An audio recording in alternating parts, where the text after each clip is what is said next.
सबको जय मसीह की। मैं prophet Malkit happy family ministry से परमेश्वर की हजूरी में आप सबका मैं स्वागत करता हूँ। और जितने भी जन कहीं पे भी मैं सुन रहे हैं सबको मैं अकेले अकेले को जय मसीह की बोलता हूँ। आज फिर मैं अपने वायदे के मुताबिक आपके बीच में हाजिर हूँ, परमेश्वर का नया कलाम लेकर, नया वचन लेकर। और मेरा विश्वास है कि आज जैसे कि आपने पढ़ लिया होगा कि जो प्रोफेसी उसको पूरा करने का जतन करें। और ये वचन कुछ ही टाइम पहले पवित्र आत्मा ने मुझे दिया और इसलिए मैं अपने वायदे के मुताबिक आपके बीच में हाजिर हूँ, वो नया कलाम लेकर, नया वचन लेकर। इसलिए बुद्धि खोल के अलर्ट होके आज का वचन सुनना। हम जानते हैं कि हमारे पास ये एक परमेश्वर का वरदान है, जो वचनों का वरदान है। हर बार वो वरदान हमें नई टीचिंग देके भेजता है, जो आत्मा का वरदान है। और ये वरदान, ये वचनों का वरदान आपको जिंदगी को टोटल चेंज कर देगा यीशु मसीह के सामर्थ्य नाम में। और वचन शुरू करने से पहले हम सब लोग रेगुलर की तरह प्रार्थना करेंगे।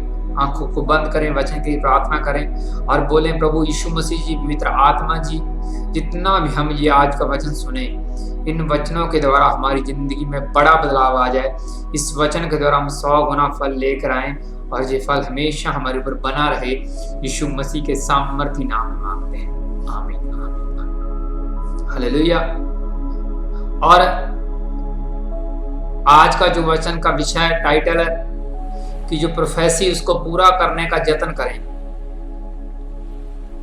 और इस विषय में हम सीधा बाइबल की किताब मरकुस की किताब खोलेंगे और ये वचन आपकी स्क्रीन के ऊपर रहा और हम ये पढ़ रहे हैं मरकुस 8 उसका 31, 32 और 33 अध्याय पढ़ेंगे। और इसमें ध्यान से सुनना प्रभु यीशु मसीह ने क्या कहा। और प्रभु यीशु मसीह अपने चेलों को ये बातें बता रहा है, प्रोफेसी बता रहा है कि आने वाले दिनों में मेरे साथ ये होने वाला है। और उसमें लिखा है, और वह उन्हें सिखाने लगा कि मनुष्य के पुत्र के लिए आवश्यक है कि वह बहुत दुख उठाए और पूर्णिया और महायाजक और शास्त्री उसे तुच्छ समझकर मार डालें और वह 3 दिन के बाद जी उठे। और प्रभु यीशु मसीह ने जो प्रोफेसी का जिक्र किया कि ये होना तय आवश्यक है, ये प्रभु यीशु मसीह अपने विषय में खुद के बारे में बता रहे हैं कि मुझे मार डालेंगे ये शास्त्री और महायाजक और मैं तीसरे दिन मुर्दों में जी उठूंगा।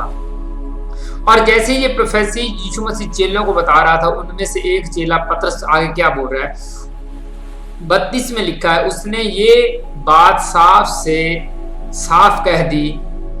इस पर पतरस उसे अलग ले जाकर झिड़कने लगा, परंतु उसने फिरकर और अपने चेलों की ओर देखकर पतरस को झिड़क कर कहा कि हे शैतान, मेरे सामने से दूर हो, क्योंकि तू परमेश्वर की बातों पर नहीं परंतु मनुष्यों की बातों पर मन लगाता है।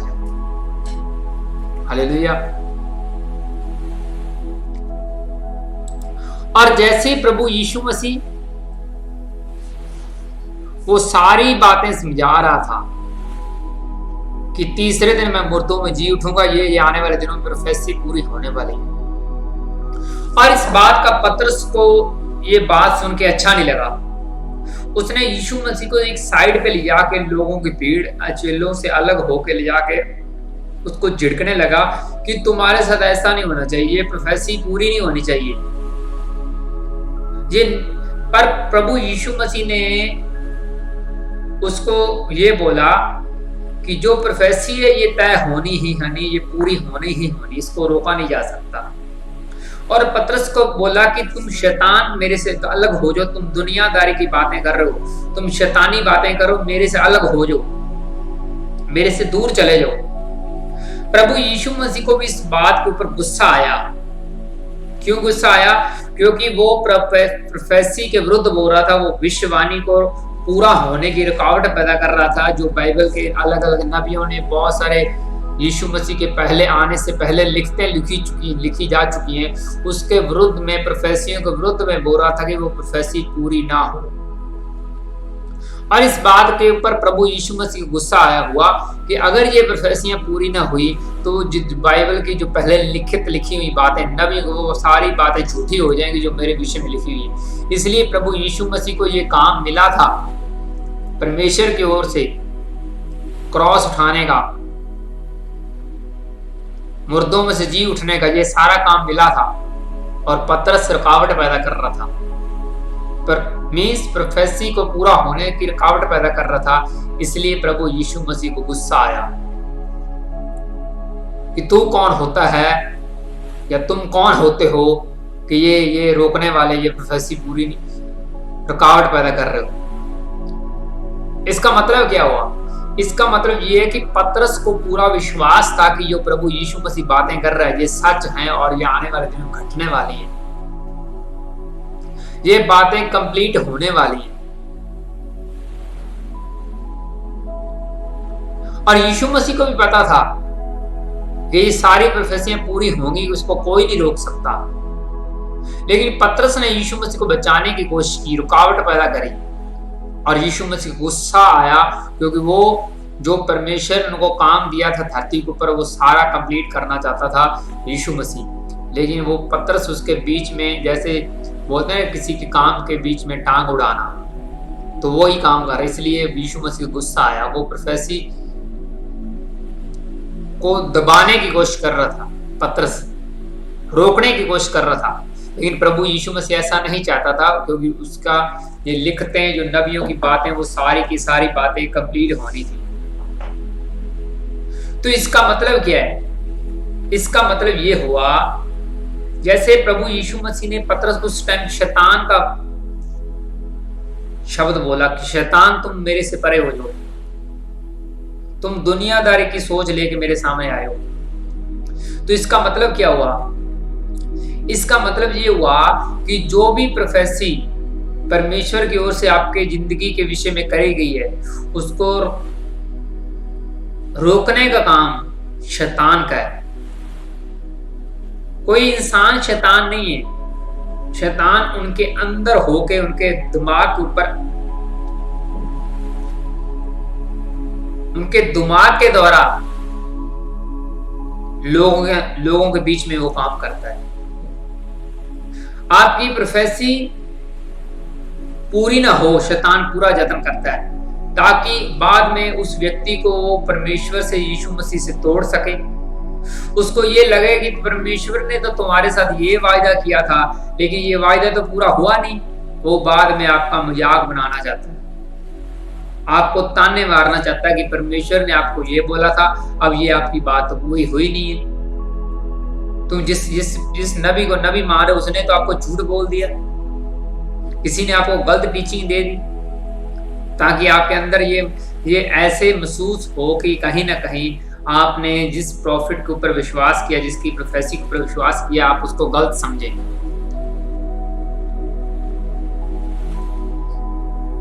और वो प्रोफेसी पूरे करने का जिम्मेवार कौन है? आप लोग हैं, क्योंकि आपकी प्रोफेसी हुई है। यीशु मसीह वो खुद यत्न कर रहा था कि वो प्रोफेसी पूरी होनी चाहिए, लेकिन पतरस वो रोक रहा था कि ये काम आपके साथ नहीं होना चाहिए, क्योंकि पतरस को अच्छा नहीं लगता था कि यीशु मसीह के साथ इतना कुछ घटे, ऐसे उसको मारा जाए।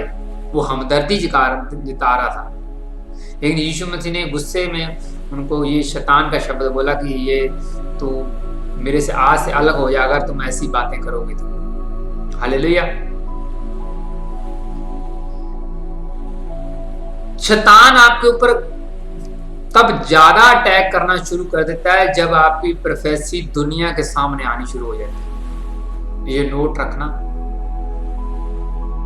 जब भी आपकी प्रोफेसी बाकी लोगों को पता चलेगी कि ये काम, आत्मिक काम ये होने वाला है, तो शैतान को सुनाई देना सुन जाता है कि ये बंदे की ये प्रोफेसी है, इसकी मैं प्रोफेसी खराब करूंगा, रोकूंगा, रुकावट डालूंगा। कल को इसका बाद में लोग मजाक उड़ाएंगे, तेरे साथ तो परमेश्वर ने वायदा किया था, कहां गया तेरा वादा? परमेश्वर ने क्या बोला था? प्रॉब्लम कहां पे है? प्रॉब्लम ये है कि कुछ लोग ध्यान से बात सुनते नहीं, नबी की बात सुनते नहीं, आधी दूरी बात सुन के रोला पाना शुरू करते, शोर शराबा पाना शुरू करते, लेकिन उसका बात का पूरा मतलब नहीं समझते कि वो नबी, परमेश्वर का नबी बोलना क्या चाहता है, हमें किस विषय में बोलना चाहता है। जब आप आधी दूरी प्रोफेसी सुनेंगे, मान लो कोई नबी आपको कुछ प्रोफेसी कर रहा है तो उसको पूरा बोलने दे, बीच में आपने हुल्लड़बाजी ना बचाएं कि नहीं मुझे याद आ गया, मुझे याद आ गया, मुझे पता है ये मेरे इसका नाम है, मुझे पता चल मैंने इनसे पैसे लिए हुए, मुझे पता है ये मैंने ये किया हुआ है। उसको पहले बोलने दे, सुन लें, नहीं तो परमेश्वर आपकी अगली प्रोफेसी नहीं देना चाहता। पहले ही आप शोर शराबा पाना शुरू कर देंगे, उसकी बात को सुनो, समझो कि वो परमेश्वर का मैसेज आपके बीच में बांट रहा है, तो परमेश्वर का आत्मा उनसे कौन सी बातें कर रहा है। जो व्यक्ति प्रोफेसी लेने के टाइम पूरा अलर्ट है, उसके अंदर चाह है कि परमेश्वर मुझे कौन सी बातें कर रहा है, तो परमेश्वर उसकी और भी बातें गहरी बताना चाहता है। जो बीच में लड़खड़ार उठते हैं कि ये है वो है, तो उनकी आगे वो अगली फिर बात परमेश्वर नहीं बताना चाहता। पहली बात तो प्रोफेसी को पूरे ध्यान से सुनो, वो कहना क्या चाहता है। आप सुन रहे हैं, जो नबी बता रहा है उसकी बात को सुनो। उसके बाद उसको जैसे ही वो कोई आपके रिलेटेड कोई अच्छी बात है, जैसे उसने आपकी कोई ऐसी घटना बता दी है कि आपके साथ ये आने वाले दिनों में घटना घटने वाली है, इसका मतलब ये हुआ कि परमेश्वर आपको अलर्ट कर रहा है, अलर्ट कर रहा है कि ये आपके साथ ये घटना घटने वाली है। आप अलर्ट रहें, प्रार्थनाएं करें, उस प्रोफेसी को कंट्रोल करें। वो जो प्रोफेसी आपकी जिंदगी के नाश करने के लिए, उसको कंट्रोल करें, प्रार्थना करें, कुछ मर्जी करें। जैसे परमेश्वर ने नीनवे के लोगों के लिए मैसेज दिया था योना नबी से कि जाओ उनको बोलो कि उनका एरिया तबाह होने वाला है। ये पूरी कंप्लीट थी प्रोफेसी, उनका एरिया तबाह सचमुच होने वाला था, नीनवे शहर। लेकिन वहां के लोगों ने फास्टिंग प्रेयर करी, पश्चाताप किया, तप पर डाला, और परमेश्वर ने अपना मन बदल लिया और वो प्रोफेसी पूरी नहीं हुई। फिर पहले वो परमेश्वर अपना क्रोध दिखाने से पहले वो मैसेज यूना नबी के द्वारा दे चुका था, और बाद में उन्होंने पाप मान लिए, स्वीकार कर लिए, और परमेश्वर ने अपना गुस्सा शांत किया और प्रोफेसी पूरी नहीं हुई।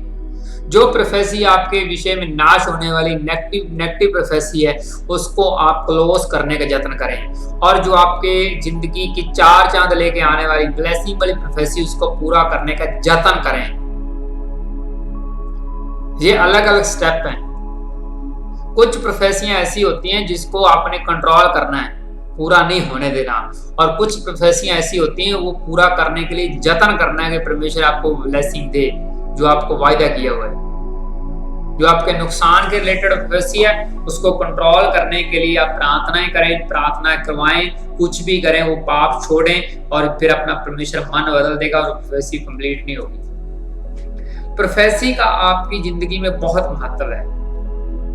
कुछ लोग प्रोफेसियों को बहुत तुच्छ समझते हैं, उनको लगता है कि ये प्रोफेसी आने वाले दिनों में क्या हो गया, आने वाले दिनों के ऊपर क्या हो गया, ये हो गया, हमें डर लगने लग जाता है प्रोफेसी सुन के।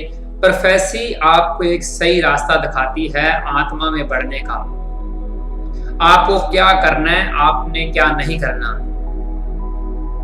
बाइबल में आप वचन पढ़ते हैं, आपकी जिंदगी के साथ वो बातें मैच करती हैं, लेकिन जो प्रोफेसी होती है वो सीधा सीधा आपके निजी प्रोफेसी होती है, आपकी जिंदगी की प्रोफेसी होती है, आपके लिए परमेश्वर बोल रहा होता है, सिर्फ आपके लिए, और भीड़ के लिए नहीं, सिर्फ आपके साथ परमेश्वर ओनली आपके साथ बात कर रहा है। आपके पुराने टाइम, नए टाइम, वो सारी गतिविधियां अपने नबी के ऊपर प्रकट कर रहा है, वो आपको बता रहा है। ये प्रोफेसी का फायदा होता है। और जो बाइबल लिखी हुई है उसके मैच आपकी जिंदगी घटनाएं मैच करती हैं कि ये नहीं करना, वो नहीं करना, ऐसे वचन के ऊपर चलना है, वो सबके लिए लिखा हुआ है। लेकिन जो प्रोफेसी होती है वो सीधा आप अकेले के लिए होती है, और कुछ प्रोफेसियां ऐसी भी होती हैं वो पूरे एरिया के लिए होती हैं, शहरों के लिए होती है, कंट्रियों के लिए होती हैं, वो सबके लिए परमेश्वर मैसेज दे रहा होता है। लेकिन जब आपके ओनली आपसे बात कर रहा है परमेश्वर, तो आपकी निजी जिंदगी के बारे में परमेश्वर अपनी राय बता रहा है।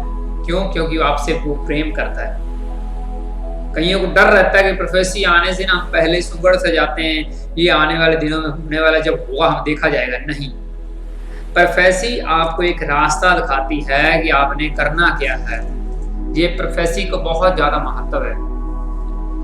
कौन सा आप पाप कर रहे हैं, क्या कुछ हो रहा है, ये प्रोफेसी के द्वारा पता चल जाता है। अपने आप में तो सबको लगता है कि मैं बड़ा अच्छा हूं, बड़ा महान हूं, बड़ा स्ट्रांग हूं, लेकिन परमेश्वर की आपके प्रति राय क्या है वो प्रोफेसी के द्वारा पता चलेगी। आप जब गहरा बाइबल को पढ़ते हैं, बहुत ज्यादा बाइबल को पढ़ते हैं, पूरे दिल से पूरा प्रेम करते हैं, वचन बहुत ज्यादा पढ़ते हैं, बाइबल को बार बार पढ़ते हैं, कई बार पढ़ते हैं, तब आपकी स्पिरिट को अपने आप पता लगना शुरू हो जाता है कि आपने क्या करना है, आपने क्या नहीं करना। और जो प्रोफेसी होती है वो सीधा आपके लिए। इसलिए प्रोफेसी को आप तुच्छ ना समझें। प्रोफेसी कोई मजाक नहीं है। और नेगेटिव प्रोफेसी को प्रार्थना करके रोकें, प्रार्थना करवाएं। जो नेगेटिव है, जो आपका नुकसान की प्रोफेसी है, और जो पॉजिटिव है, जो आपकी ब्लेसिंग की, उसको पूरा होने का जतन करें। ये नहीं कि परमेश्वर ने आपसे वायदा कर दी कि मैं ये करूंगा, इसका मतलब जो मर्जी आप वचन से बात करना शुरू कर दो कि आपके लिए तो हो गया सारा कुछ, परमेश्वर ने बोल दिया ये तो काम करना ही करना है। परमेश्वर ने वो रोक भी सकता है, नहीं भी कर सकता। जतन करें उस प्रोफेसी को पूरा करने का। इसीलिए तो प्रभु यीशु मसीह को गुस्सा आया पतरस के ऊपर, तुम मेरे से दूर हो जा, अलग हो जा, तुम मेरी प्रोफेसी के विरुद्ध बोल रहा है। जो मुझे परमेश्वर ने काम भेजा वो मैंने करना है, और तुम बीच में रुकावट डाल के आ रहे हो, रुकावट पैदा कर रहे हो। यहां से चले जाओ, जिसे पंजाबी बोलते हैं दफा हो जाओ, पंजाबी भाषा में बोलते हैं किसी को दफा हो जाओ। ऐसे प्रभु यीशु मसीह बोल रहा कि शैतान तुम मेरे से अलग हो जाओ, मेरे आंखों से दूर हो जाओ। ये पतरस को ऐसा यीशु मसीह ने बोला था। और जब आपकी प्रोफेसी सबके सामने होती है तो वो शैतान भी सुनता है, और वो आपको पूरा जोर लगाता है उस पॉजिटिव प्रोफेसी आपकी रोकने के लिए। इसलिए कुछ बातें शैतान को समझ ना आए, आपके और परमेश्वर के बीच उसने गैर भाषा रखी हुई है जो शैतान को जल्दी समझ नहीं आती। उसकी भाषा में तो उसको तो ये समझ लगती, शैतान में पता नहीं जैसे पागलों की तरह पता नहीं ये पता नहीं कौन सा क्या, पता नहीं क्या बोल रहा है, उसको नहीं समझ आती।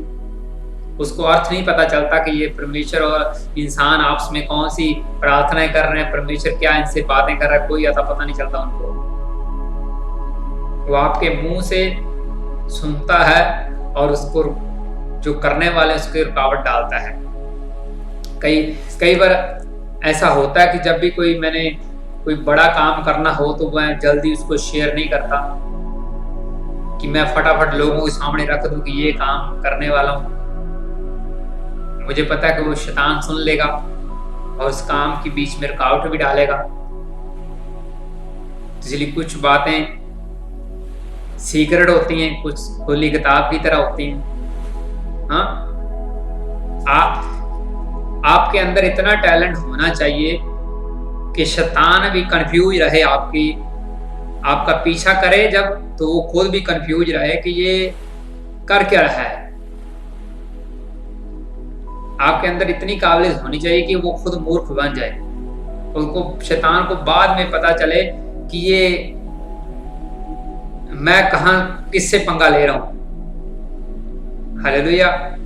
जैसे यीशु मसीह से वचनों से बातें कर रहा था, लेकिन यीशु मसीह हर बार उसको उल्टा आंसर दिया, वचनों में से आंसर दिया, और बाद में उसको वहां से निकलना पड़ा। हालेलुया।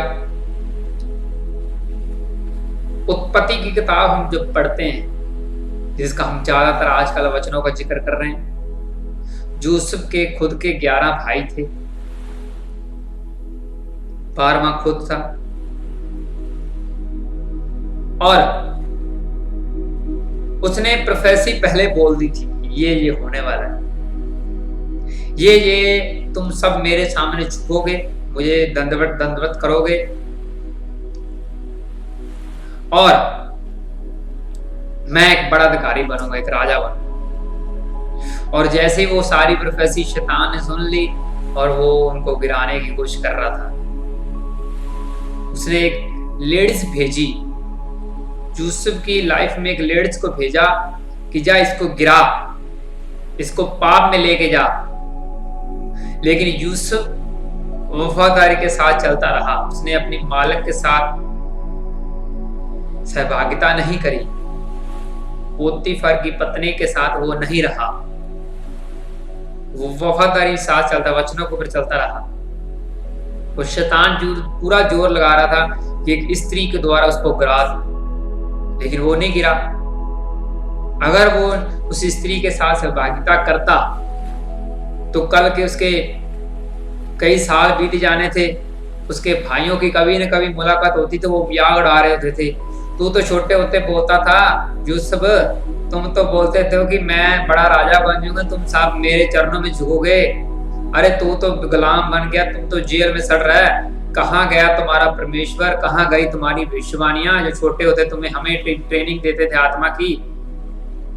उसका मजाक उड़ाना मजाक बन जाना था। लेकिन उसने वो शैतान की बात नहीं मानी और उसको जेल में जाना पड़ा बाद में, ना मानने के कारण। लेकिन वचन उसने नहीं छोड़ा और रिजल्ट क्या हुआ, वही रिजल्ट कंप्लीट हुआ जो उसने छोटे होते प्रोफेसी करी थी कि मैं राजा बनूंगा और तुम सारे भाई मेरे सामने झुकोगे, और वो प्रोफेसी अपने आप कंप्लीट हो गई। तो इसलिए अपनी प्रोफेसी का पूरा होने का जतन जरूर करें। ये नहीं कि आपकी प्रोफेसी हुई तो आप सो जाएं, बाद में सोचते रहें, बाद में किसी नबी का कसूर बनाएं कि नहीं इसने तो मुझे ये बोला था, इसने तो मुझे ये बोला था। आजकल लोग अपनी कमियां नहीं देखना चाहते, अपने फलों को पहचानना नहीं चाहते कि हम कितने फल पैदा कर रहे हैं, दूसरे को ऊपर उंगली बड़ी जल्दी उठाना चाहते हैं। किसने मेरा ये बोल दिया, इसने मेरी ये प्रोफेसी कर दी, वो प्रोफेसी कर दी। आपको एक मैं आज पहचान बता रहा हूं, जो व्यक्ति ज्यादा प्रोफेसियां मांगता है कि परमेश्वर मेरे से बातें करे, बातें करे, बातें करे, परमेश्वर मुझे बताए, मुझे बताए, वो यीशु मसीह को मानना नहीं चाहता। वो यीशु मसीह के एक बाबे की तरह सोच रहा है कि ये कोई बाबा है और मेरा भविष्य बताता रहेगा। यीशु मसीह का आत्मा कोई ऐसे उनके दिमाग में रहता है कि आने, वो खुद कुछ नहीं करना चाहता इंसान, ना बाइबल पढ़ना चाहता, ना वचनों के ऊपर चलना चाहता, ना यीशु मसीह के पीछे चलना चाहता, लेकिन वो अपनी जिंदगी प्रोफेसी जानना चाहता कि परमेश्वर मेरे बारे बताए, बताए, बताए, बताए। उसके अंदर वो जब ज्यादा प्रोफेसियां होती तो उसके अंदर वो डर खत्म हो जाता है, वो सारा डर खत्म हो जाता है। और जब मैं वचन सुना रहा हूं तो कोई भी व्यक्ति अपने प्रेयर पॉइंट नीचे ना लिखे, पहले वचन को सुनो।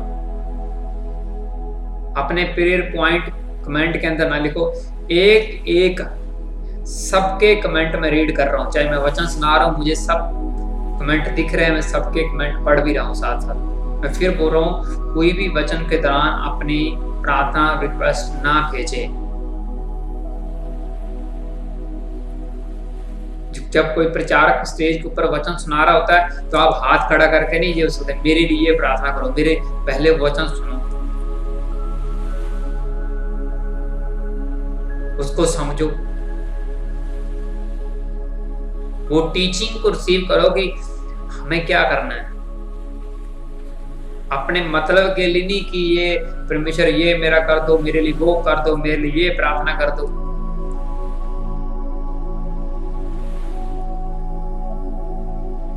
आत्मिक लोग जो आत्मिक हैं वो हर टाइम लोगों से प्रार्थना नहीं करवाने लगे रहते, कभी इधर से, कभी उधर से, कभी इधर से कि मेरे लिए प्रे कर दो, मेरे लिए प्रे कर दो। वो अगर आप वचन के जानकर हैं, अगर आपको बाइबल का पता है, तो अपनी समस्या का सॉल्यूशन आप खुद कर सकते हैं वचन कंप्लीट करके। परमेश्वर ने वो काम करना ही करना है, मैं सच बोल रहा हूं। आपकी हर एक प्रॉब्लम के रिलेटेड वचन लिखे हुए हैं, कोई भी बाइबल का वचन पकड़ लो, उसके ऊपर आप काम करना शुरू कर दो। जो परमेश्वर ने बोला ये करो और उसके नीचे जो वादा लिखा मैं ये करूंगा, वो करके तो देखो, और जो वायदा है वो परमेश्वर अपने आप कंप्लीट करेगा। कुछ ही टाइम लोग उड़ीकते रहते हैं, कब होगा, बाद में वो फेलियर रहते हैं और बाद में सोचते हैं कि ऐसा नहीं हुआ। और सुनो मेरी बात, जब हम लंबे टाइम तक परमेश्वर के साथ वफादार चलते हैं, तब हमें परमेश्वर बड़ी चाबियां देता है, बड़े गिफ्ट देता है, बड़े वरदान देता है। और उसके बाद सुनो मेरी बात जी, मैं गहरे भेद बता रहा हूं, एक गहरे भेद। जब किसी व्यक्ति को परमेश्वर दान वरदान देना शुरू करता है, उसके कामों को देख के, उनका पिछली हिस्ट्री देख के, और उसके बाद नए वरदान परमेश्वर ऐड करता चलता जाता है, अगर वो उसी ट्रैक के ऊपर चलता रहता है, वो सारा सिस्टम उनका चेक होता है, ये कितना अलर्ट है, कैसे करेगा, क्या करेगा, उसके हिसाब से परमेश्वर उसको बड़ी कुर्सी देता है। कभी भी छोटी सोच लेके ना चले, बच्चों की तरह छोटी सोच लेके ना चले कि कभी खिलौना उसको दे दिया, कभी ले लिया। कभी दूसरे बच्चों की याद होती ना कि छोटे बच्चे को दूसरे बच्चे को कभी खिलौना दे, तुम भी खेल ले, थोड़े टाइम खेलने लग जाए, नहीं मेरा मुझे वापस कर दो, फिर उनका मन करता है नहीं बीस ये भी खेल ले मेरे खिलौने से, फिर उसको दे देता है, फिर छीन लेता है कि नहीं मुझे वापस कर दो। ऐसी हरकतें ना करो। बाइबल में लिखा बच्चों की तरह बनो, शुद्ध मन की बात की गई है। वो शुद्ध मन जो सच्चाई पे चलते हैं, सच बोलते हैं, उसके विषय में प्रभु यीशु मसीह ने बोला कि बच्चों की तरह बनो। दूसरी तरह नहीं कि जहां मर्जी जो मर्जी कर दिया, जहां मर्जी सारा सिस्टम खराब कर दिया धरती का, जहां मर्जी लाइनें मारने लग गए दीवारों के ऊपर, उसको वो आदत नहीं बोला परमेश्वर ने करने को। इसलिए अलर्ट रहें। जो भी आपके आसपास बैठा है उसको अलर्ट कर दो और बोलो, अपनी प्रोफेसी पूरा करने का तुमने यत्न करना है। अगर तुम फेलियर पाए गए तो वो प्रोफेसी पूरी नहीं होगी। अगर आपकी प्रोफेसी कोई गिरने वाली है तो उसके लिए प्रार्थना करें, फास्ट रखें, उसको चेंज करने का यत्न करें कि परमेश्वर ऐसा ना हो, ऐसा घटित ना हो। हालेलुया। इसलिए अलर्ट रहें। अगर मैं चाहूं तो ये वचन को बहुत गहरा लेके जा सकता हूं, बहुत गहरा, लेकिन इतना ही आप रिसीव कर लो तो अच्छा है।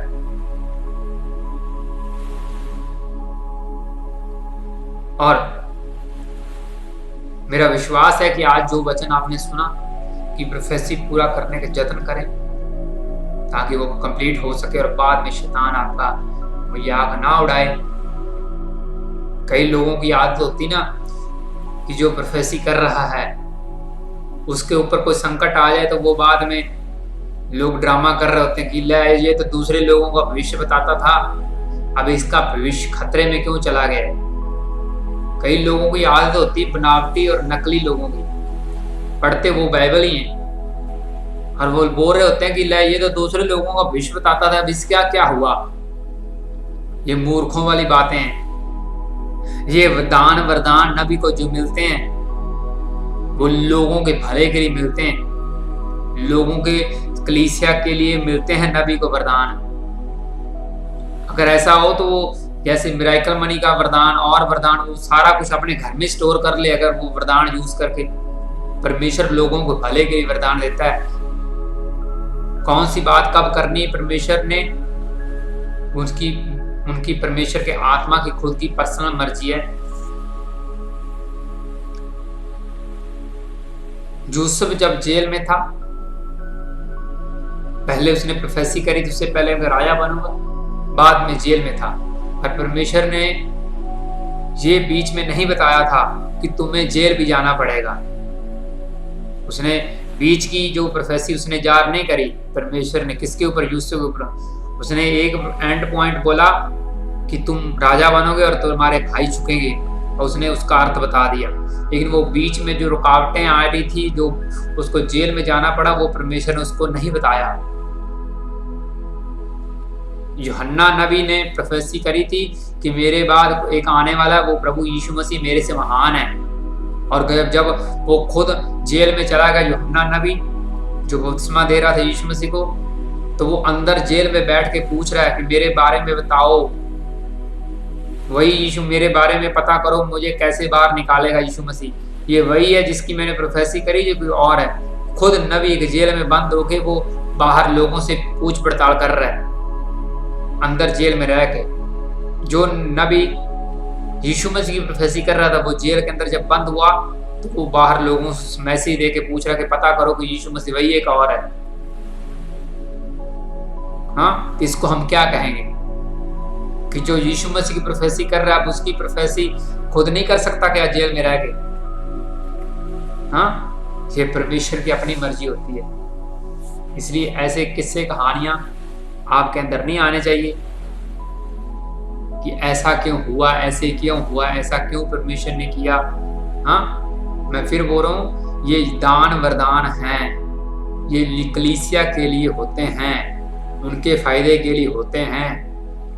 हाँ, परमेश्वर चाहे तो उसके द्वारा कुछ भी बता सकता है, ना चाहे तो उनकी पर्सनल मर्जी है। कोई जिद नहीं है ये परमेश्वर से कि ये काम करो, जैसे लोग बोलते ना कि क्रिश्चियन लोग प्रार्थना करके ये कर लें वो कर लें। इसलिए अलर्ट रहें, आंखों को बंद करो, वचन के लिए प्रार्थना करें सब, और बोले प्रभु यीशु मसीह जी, पवित्र आत्मा जी, हम जान चुके हैं, हम समझ चुके हैं कि हमें अपनी पॉजिटिव जो प्रोफेसियां, जो हमारी ब्लेसिंग, उसको पूरा करने के लिए हमें यत्न करना है ताकि वो पूरी हो सकें। आज के वचन के द्वारा हम 100 गुना फल लेकर आए, और ये फल सदा हमारे ऊपर बना रहे।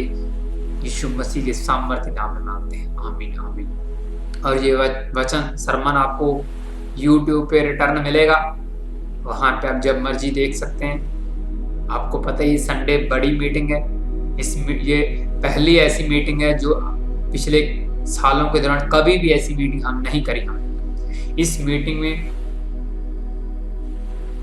हॉलीडे कोई ना करे, जो मीन्स छुट्टी पे ना रहे, हम सब लोगों के लिए प्रार्थना करेंगे, आपके पापों के लिए, आपकी गलतियों के लिए प्रार्थना करेंगे।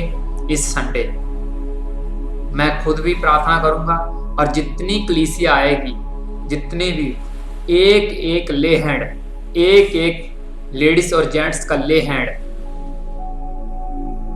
वो आपकी सीधा चिट्ठी के ऊपर, मीन्स आपके सिर के ऊपर समझ लो, आपके वो लिखे हुए